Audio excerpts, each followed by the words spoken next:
Alright, so I got a couple questions on the April 4th public hearing. Just kinda curious, how will that all work? Is it going to be, we go like section by section and the public provides feedback? Will it be each person gets like 3 to 5 minutes? Have you guys discussed how that's going to operate for that public hearing for the solar ordinance? I don't think we've discussed it, but I Oh, know yeah. there'll be a minute, there'll be probably a 3-minute, probably, we need to decide though. Okay. We need to discuss it. Yeah, I was just curious, cause there's some items like, setbacks or blanks, so I didn't know how that works, if each Those person will will be put that in filled their in. comments, or will we all kinda go to that section and everybody provides feedback, or? That's why we're having it, for everyone to have an opinion. Yep. Give it to us, see what you think. Okay. Okay, and then, in the beginning, it talks about, the requirements of this ordinance shall apply only to all utility scale solar energy systems proposed after the effective date of this ordinance. So, the 960 acres with said renewables, is that proposed, or is that a conditional use permit? Or is that, like, should it say anything not approved? What's kinda your feedback on what does proposed mean to you guys? Well, I don't think Ted, the renewables, had anything to do with us yet. No, there it isn't.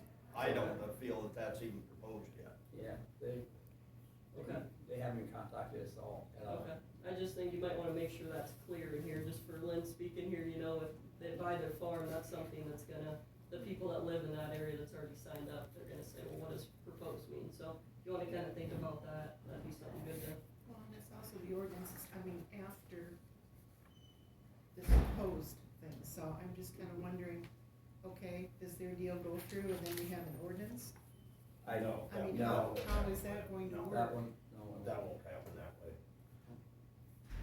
So what you're telling me is it's really no big deal that they have an easement on file, even though our Easement. ordinance is not set. Until it's set,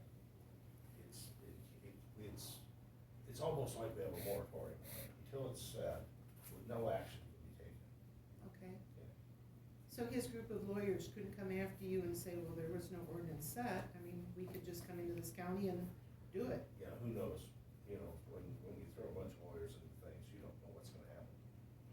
But I don't think, they haven't been here, they haven't talked to us, and I think we've got pretty good, strong footing that, they kinda went about this, in my opinion, kinda the wrong way. They haven't started where they should have, but that's just my opinion. So you feel that with this draft out there, that works as the moratorium, so nobody could come in and say in the next few weeks before this, I mean, we'll have to have multiple meetings, obviously more than one public hearing.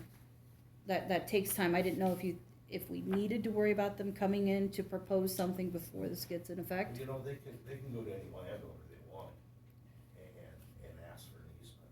Right, but I mean, covering the part where it says any proposed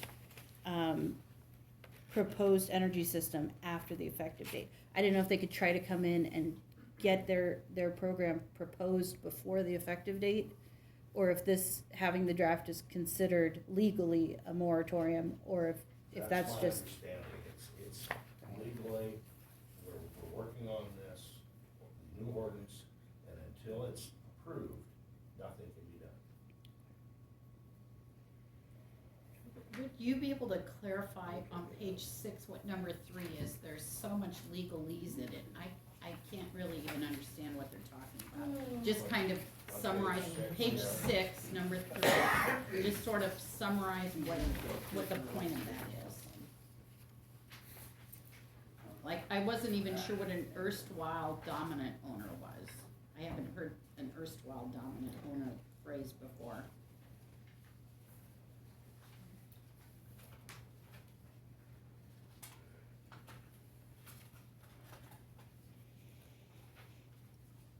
If the dominant owner is the actual owner of the property, or the dominant owner is the owner of who owns the lease.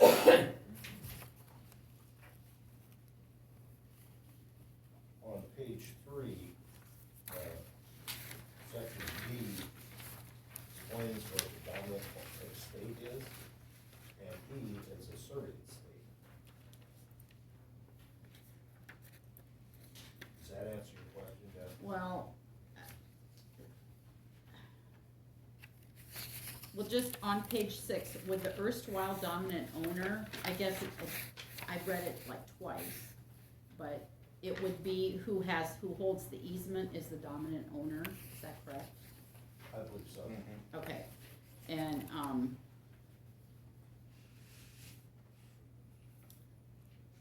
in the second paragraph, you're gonna be adjudicating, which you're gonna be the Solar Access Regulatory Board, That's right. and to involuntarily create a dominant easement. So how would that happen? How would somebody get an easement unless the people voluntarily do it? What are they talking about, an involuntary dominant easement? You know, I'm not an attorney, so. Well, so I'm not either, so I'm like, well, I don't think they can force you Well, it's into. not like an eminent domain. Oh, well, that's what I wondered, otherwise, aren't all the leases voluntary? Yes. Yes. So what's an involuntary dominant easement there, what is that? You'd have to ask the attorney. Okay, so, all right, so I No, shouldn't this- feel bad this that I isn't- didn't understand. This isn't draft. Okay, This isn't exactly what it's Okay. gonna say. It's very close to what it's gonna say. okay. But it's a starting So draft. bring that up during the. So, yeah, I wondered We'll if have it to was bring more that. of, people would get forced because the people around you were doing it, so. Nobody's it- gonna okay. get No. forced to do Okay. anything. All right, I will tell you that. We're not using eminent domain on anything. well, if you talk to yours, just ask what that involuntarily dominant easement on page 6 is, what's the involuntary portion of that gonna be?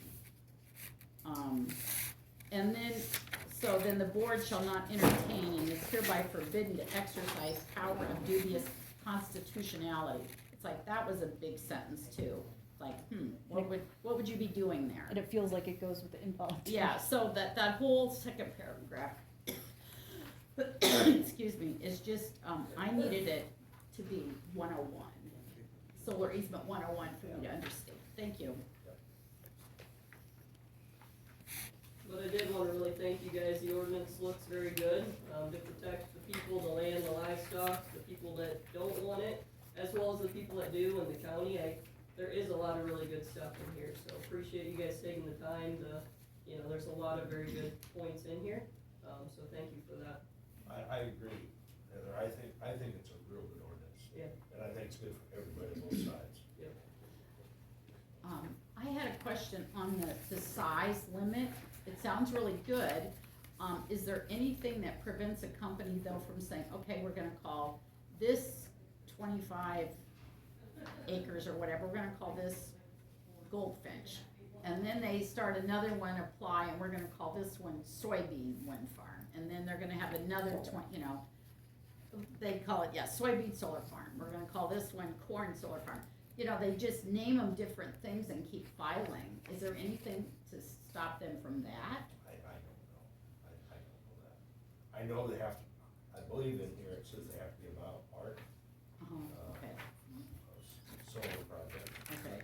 So that just makes another hurdle for a company to do it if they wanna have a lot then, okay. But if two neighbors want to go together and do it, Then, they They could can. get, I saw that they But they could have to, agree that to override that.